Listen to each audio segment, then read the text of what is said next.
So my name is Kristina Hess. I am a licensed dietitian. So as a licensed dietitian, we are an outlier in the world. And today I'm really excited to talk to you about a topic you may not have heard much about, nutrigenomics, which brings us into this age of how to personalize nutrition. So, hope you really enjoy and get a lot of value out of this. So I was trained as a functional and integrative practitioner, which just means that the way I work is that I look at all the systems working together, right? With the very base start being your digestive system and having a healthy digestive system. And I take a look at all the aspects of lifestyle. You know, what kind of stressors do you have? Are you happy in your life even? So that's very important. And I use functional lab testing when possible, and I'm going to explain what that is. And then I like to consider myself a bit of a detective and connect the dots and look deeper. Because let's face it, our traditional medical model is about treating symptoms, not causes. So my disclosures are, this is how I make money. Nutrition counseling being primary for me. I'm also a spokesperson for Pure Health Research. I'm a science advisor for Blue Core Labs. And then I'm affiliated with these companies you probably can't see.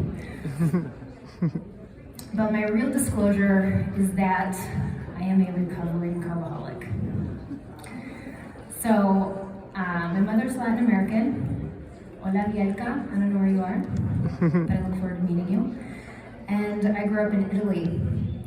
And so, I started keto 5 years ago. So the majority of my life, I've been eating a lot of carbs, all the carbs. And the thing is that as a kid, I was not an overweight kid, but I had a crazy, crazy appetite. Raise your hand if you know what I'm talking about. Like, just like off the charts. Yeah, ravenous, like all the time. I would just think about food all the time. When is my next meal? And I would just eat a lot. I could put a lot away. And my saving grace, like a lot of the other speakers, I did a lot of sports. I was a competitive swimmer, I was a competitive skier, and also we just ate really fresh food. You know, we lived in Europe, we ate really fresh food. But the thing is, when you're running on sugar and you're a sugar burner, is you are always hungry, always. And also, you know, as a kid, I wasn't really into protein. I just wanted to eat cereal, sandwiches, and a lot of pasta.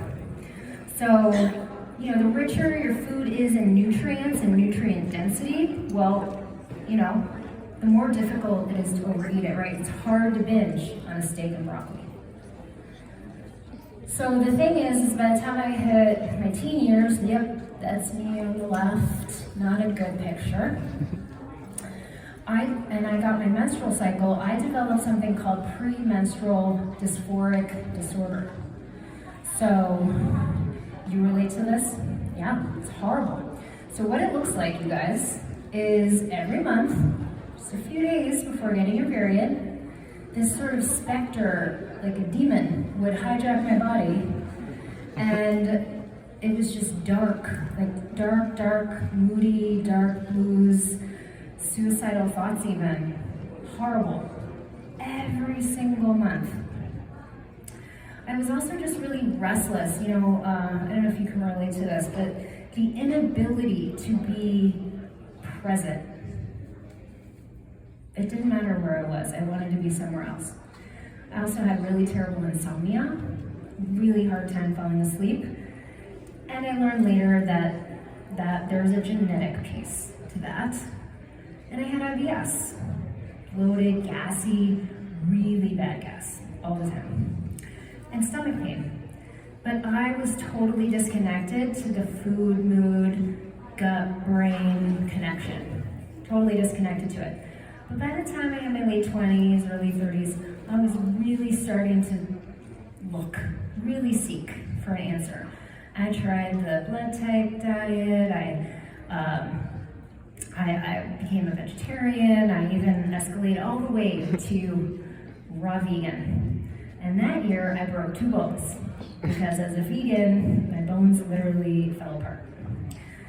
And after that, I discovered CrossFit, and I learned about the paleo diet. Yeah, raise your hand if you're a CrossFitter. Okay, I don't CrossFit anymore, but it changed my life. And for the first time ever, I felt sane. I felt well. I felt clear. So that was an amazing thing for me. And I loved it so much, I decided to change careers. I was a school teacher. And said, I want to help other people feel well, so I became a health coach. And so great, I'm bopping along, building my practice, and I decide to go back to school, get a master's degree. And that's when things kind of started to go south for me again. Because now I was trying to pay for grad school, which was in Maryland. I live in Connecticut, so it was a 5 to 7 hour commute every other weekend for 2.5 years. And so I took a job. I took a job for a plant-based company as their nutrition director, and my diet changed again. It's called carb creep. I was now eating a lot more carbohydrates, smoothies instead of my eggs for breakfast, you know, chickpeas and lentils and that sort of stuff. So on top of this though, I had crazy amounts of stress. Raise your hand if you've ever just had crushing amounts of stress. Okay, everybody. Yeah. So here I was actually working 7 days a week because I was in school full time. I was working a job full time. I had my practice where I was seeing clients in the evenings, and on weekends I didn't have school. And then I had schoolwork at night. So I wasn't getting a lot of sleep either. And then in 2015, this is around the time things were falling apart, I took this really life-changing trip to Haiti to go build a school with my former school teacher friends. And I ended up rescuing my 2 dogs, Kismet and Moxie, off the streets. And I love my dogs, but they had crazy medical issues. So many medical issues. And they needed to get well. And I was in graduate school, and I was working this job. And guys, I ended up with crushing amounts of debt. Crushing amounts. So by the time I finished graduate school, I'm 15 pounds overweight. This is me CrossFitting, healthy, feeling good.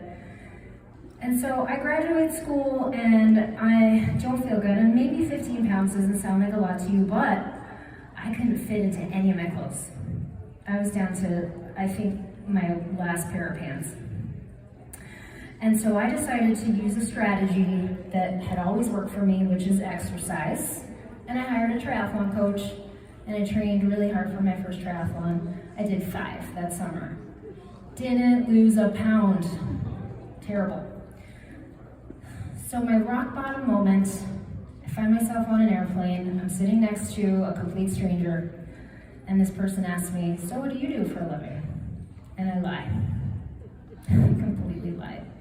Because I felt like garbage, and I was embarrassed. I was embarrassed because I didn't feel or look healthy. And that's when I realized, you know, you consider yourself a detective, you gotta do the detective work. You gotta run some labs. So, I know you can't see that from where you're sitting, sorry. But this is called the HOMA-IR. It's an insulin resistance test. Okay, it's a very important test.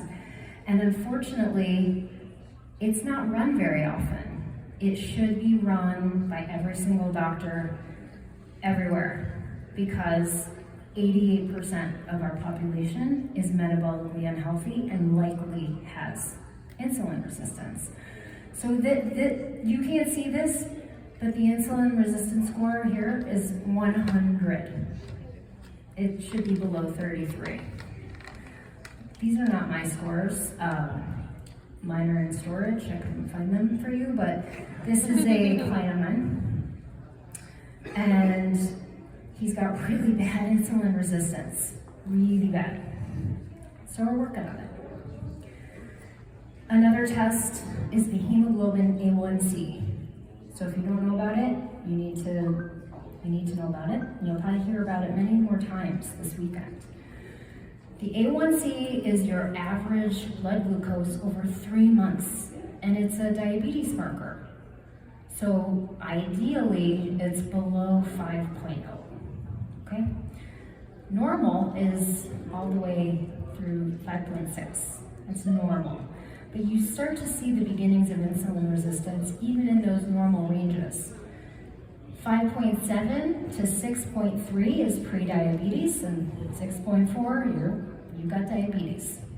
The good news is I've seen this completely reversed in as little as 3 months. So everybody should be running that test.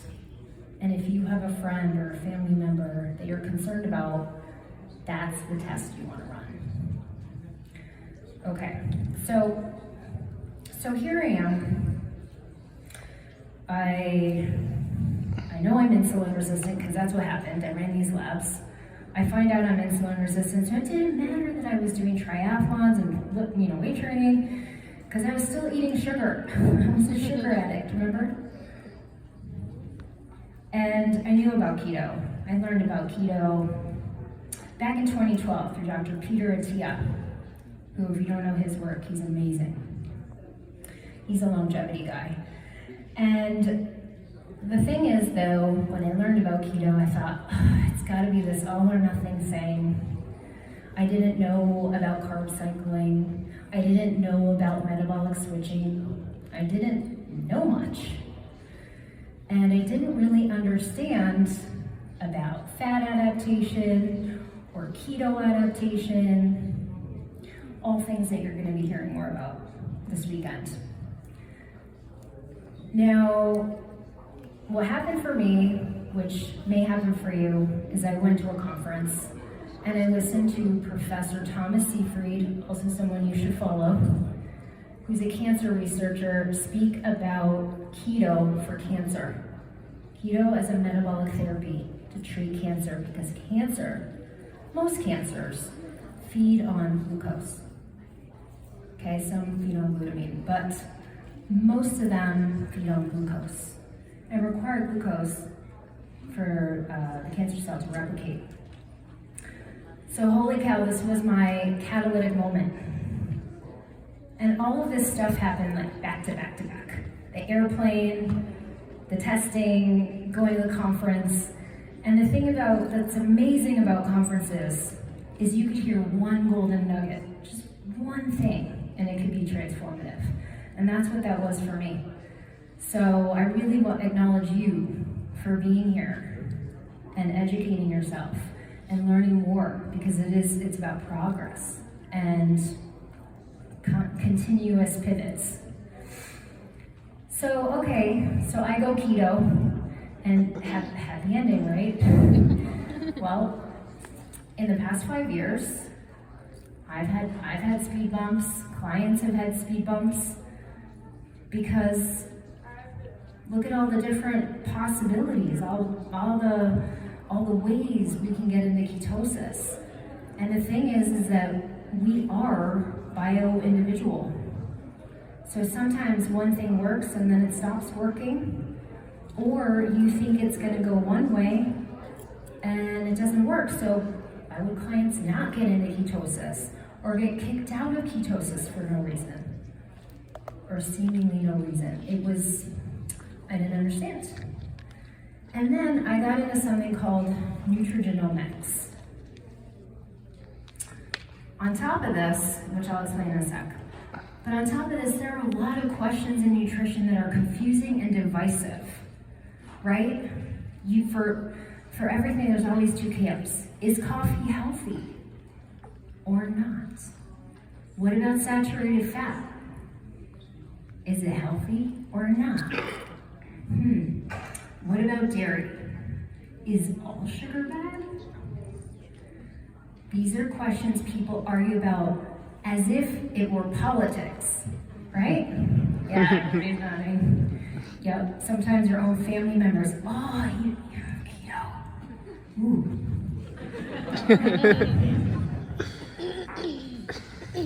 Okay, so I got into this thing called nutrigenomics.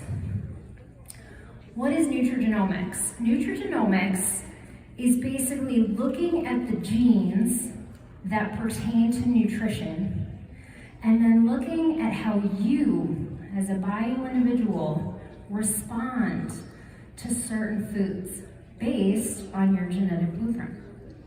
Isn't that cool? I think it's amazing. So, the nature versus nurture question. People argue about it all the time. Well, you have a genetic blueprint, and that is your nature. Okay, you were designed like that. And the thing is that we have fixed genes, and then we have malleable ones too. So the fixed genes are really going to be very expressed. Not much you can do about that. But the neat thing is that a lot of genes, you have a lot of control over how they get expressed. You can literally switch things on and switch things kind of off. So maybe you've heard this expression, your genetics load the gun, but your lifestyle pulls the trigger. Well, that's where this thing called epigenetics comes in. So epi means above genetics, and it's really about how you live. So what you choose to eat, how you choose to exercise, are you getting sleep or not, how you cope with stress, all of these lifestyle factors, that's your nurture, okay? And they're both important, quite frankly.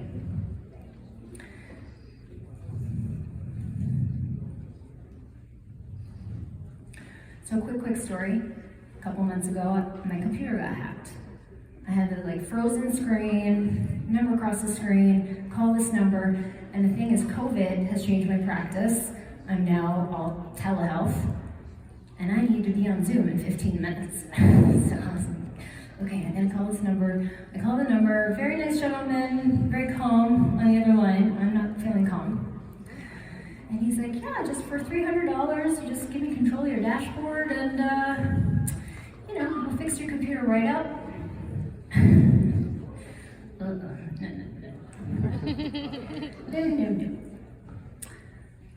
So, but it got me thinking. It got me thinking about malware, and it got me thinking about how we will do anything to make sure that our technology is working. We're so reliant on it, right? And I was also thinking, our body is this amazing biochemical computer, and it needs the right coding. It needs not to have malware. It needs to run the right apps. And a lot of folks are unconsciously they're running apps for type 2 diabetes, obesity, hypertension, cancer. They don't know it. So DNA is our hereditary material, right? And your personal, everybody's personal DNA is present in nearly every cell of your body. Now, it's really interesting because, we look around, we're all different, but we're mostly the same. So 99.9% of human DNA is the same. So when we're talking about differences, we're talking about 0.1, okay? But that's enough because wolves and dogs share 99.9% of the same DNA. And how many types of dogs are there?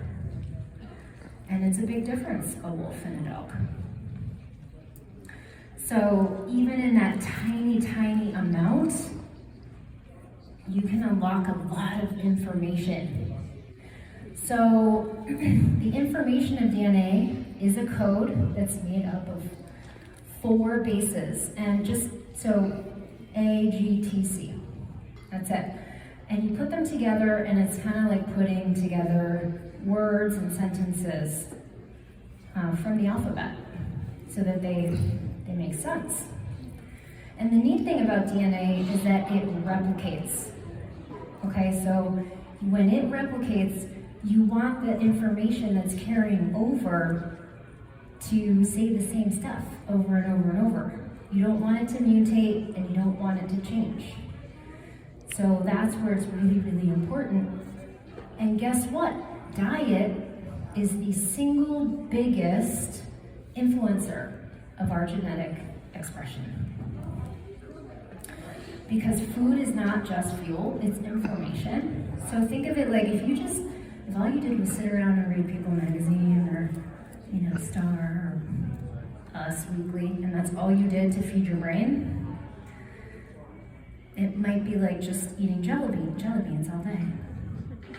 Might seem fun, but really lowbrow, not good information. So you want to put in quality information so that you don't end up running nowhere in your body. Which leads me, before I'm going to talk about the cool genes that you all need to know about, is to talk quickly about inflammation. So there are 2 types of inflammation in the body. Acute inflammation is the kind that will land you in the ER, right? It's temporary, serious, feels really bad, whether it's a broken leg or a fever. But chronic inflammation, that's now low, steady state irritation in your body, not often visible, but usually cropping up as some kind of symptom.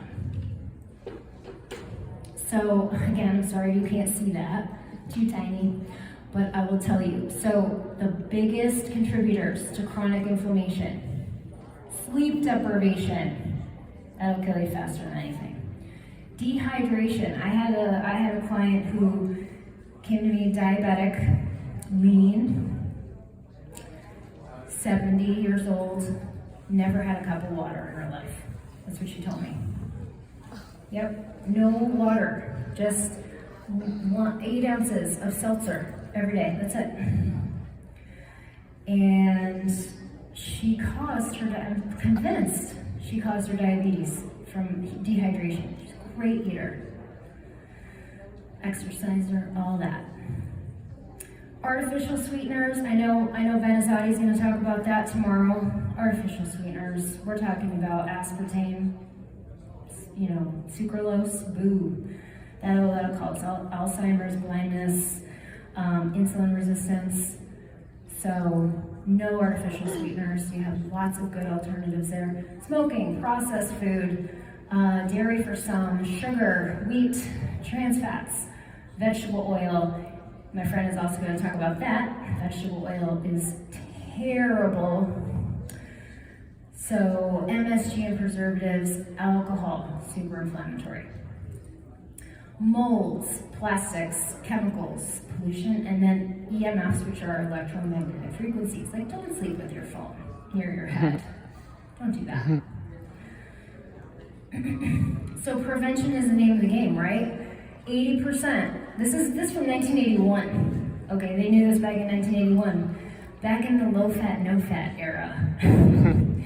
80% of heart attacks and type 2 diabetes, as well as 40% of cancers, could be prevented by eating a proper diet and increasing the consumption of healthy foods. Wow. And we want to live longer, right? Raise your hand if you want to live a long life. Yeah. So what does a longer lifespan mean? So it just means you're delaying death and delaying the onset of chronic disease. That's what lifespan means. And 80% of people end up with heart disease, stroke, cancer, Alzheimer's disease, non-alcoholic fatty liver, or insulin resistance. And this is an equation, a function of lifespan, which is years of your life, by health span. So health span is your vitality, is feeling good, right? Like Bielka said, keto is about feeling good. So, traditional, whatever, nothing. Here's with modern medicine, you can live to about age 78. And if you do your part, right, you do all the things, you can really extend your lifespan well past 80. Of course, we're kind of obsessed with the centenarians. This says 100, where it looks more like a square. Okay, that's kind of ideal. And this comes from Dr. Peter Attia. Bit of this is an homage to him. So, 3 pillars to health span. You want to have a sharp mind as you age, right? And ketones help you have a sharp brain. You want to have lots of mobility, right? And be strong as you age. So, freedom from pain, super important. And then also, we call this spirit, but it's really sense of purpose, social support, resilience, like building those tools to overcome and have distress tolerance. And what we know for sure is that actually social support is a better predictor of lifespan than body mass index, air pollution, or even smoking 15 cigarettes a day. So social support is incredibly important for us humans. Now, something that we also know for sure is that caloric restriction, so just eating less, extends lifespan. And again, I'm going to say this a couple more times, diet is the biggest epigenetic influencer. And if you're looking to get pregnant, what you eat as a mom influences up to 4 generations. So again, we're kind of obsessed with the human centenarians living long. Like, what is it they do? What's special about them? Now, it's interesting to note that genes really matter if you make it past 80. They don't so much before 80. And of the 20,000 genes that we have more than 20,000, but so let's say 20,000 plus, about 20 of them are longevity genes. And I think if you do the work now to upregulate those longevity genes, which you're doing with low carb eating and all the things that we're going to be learning this weekend, you can really have a huge epigenetic impact on that health span and lifespan.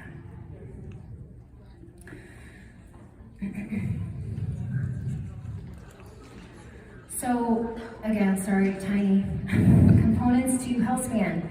So this says nutrient sensing versus autophagy. Some of you were here earlier for the conversation about autophagy. Autophagy is where your body cleans up dead proteins, dead cells, and cleans them out. So I heard this wonderful analogy on someone's podcast. Might have been yours, Ben, I don't know.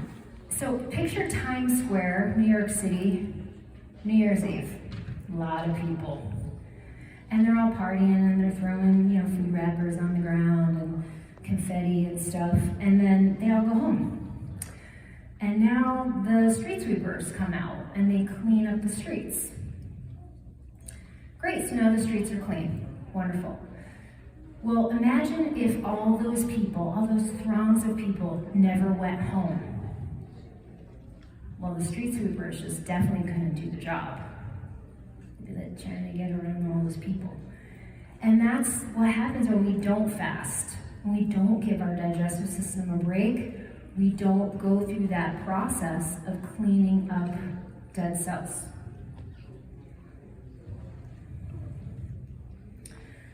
So we also want to have healthy mitochondria. Your mitochondria are the little furnace inside your cell, the little engine room that makes ATP, makes adenosine triphosphate, makes your energy. This energy comes off of your body as heat, right? We're mammals. We have to generate internal heat.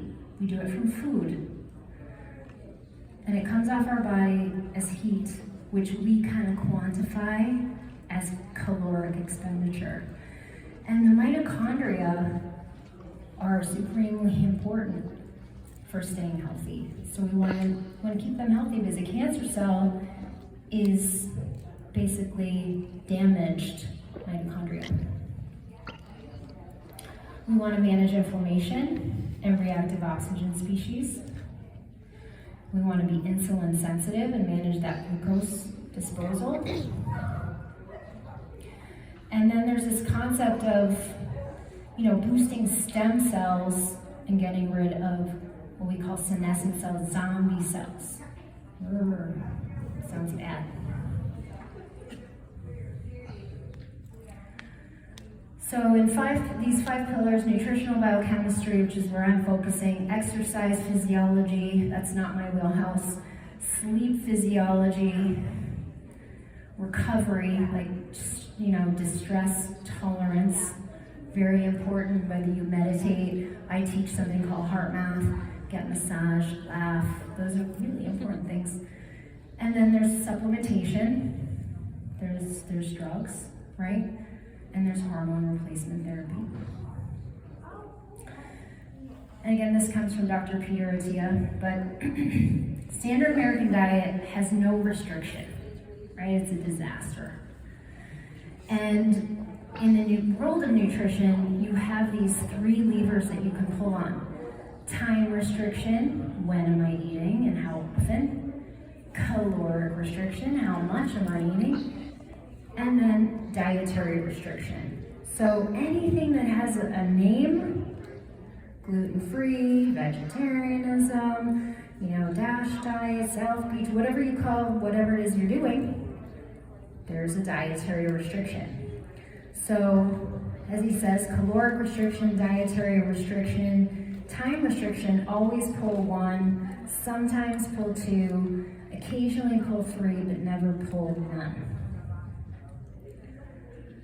All right, let's dive into the genes. This is my favorite part. So, across the globe, pretty much everybody can get into ketosis, except for the Inuit.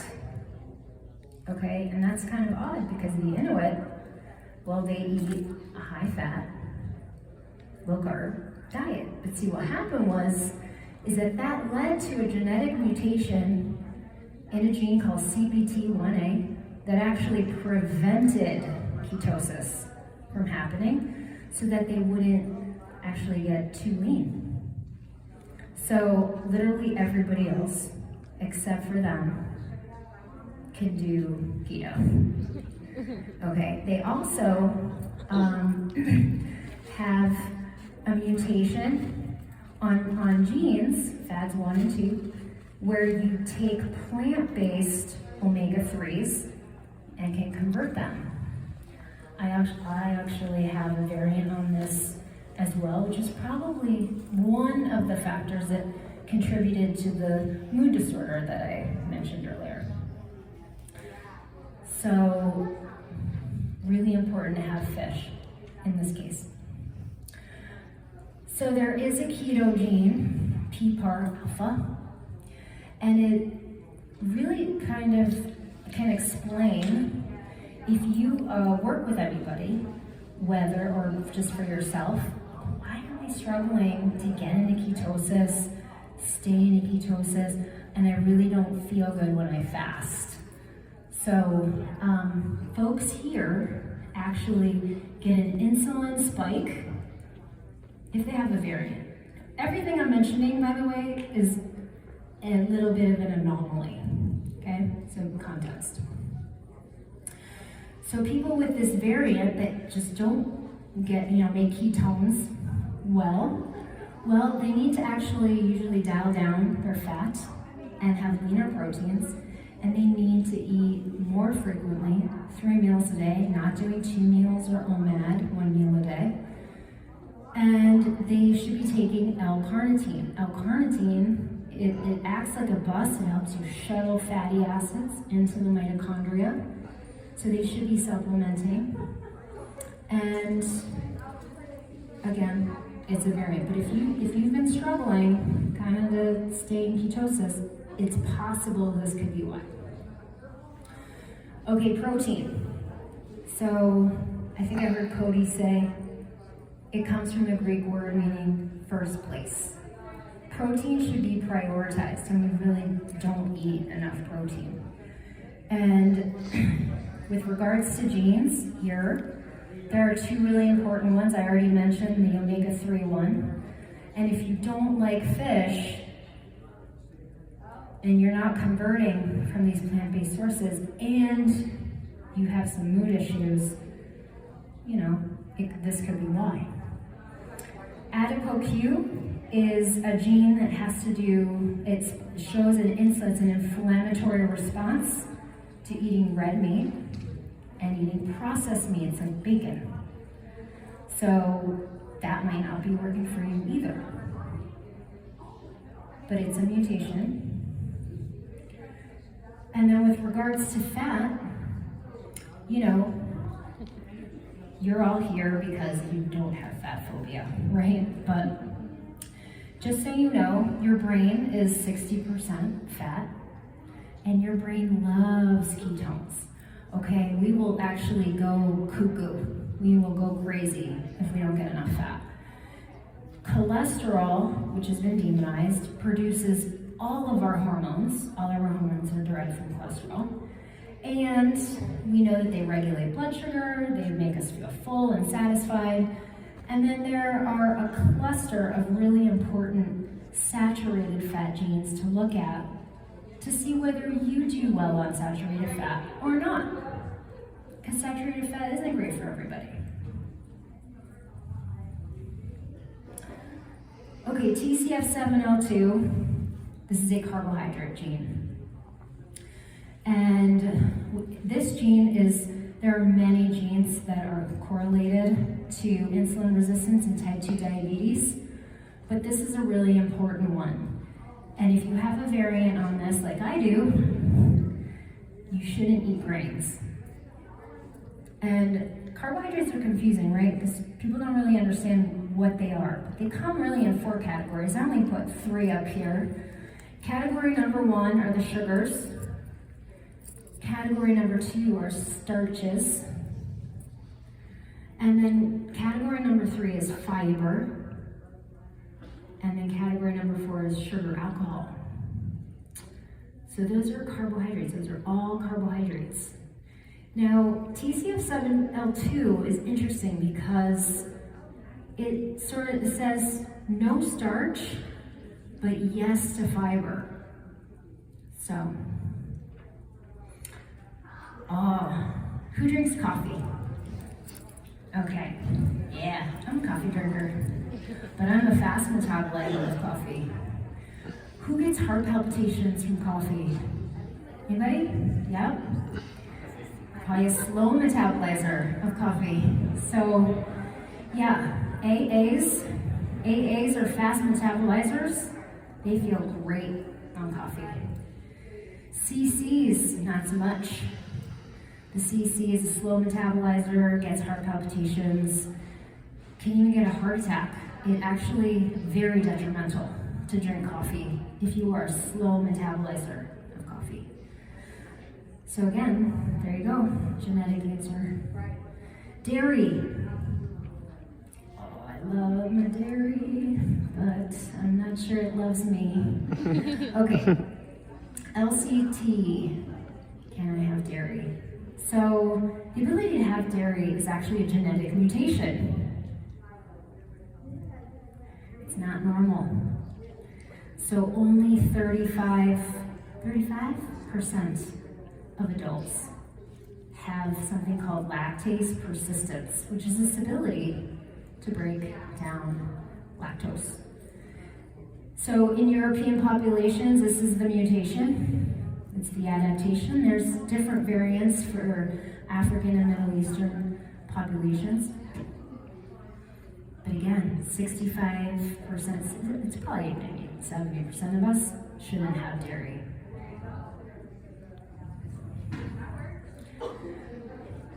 I'm going to leave you with some last other things to think about. Focus on ingredients, guys. There is such a thing as dirty and clean keto. Read your ingredients, become a master, become a snob. Read ingredients.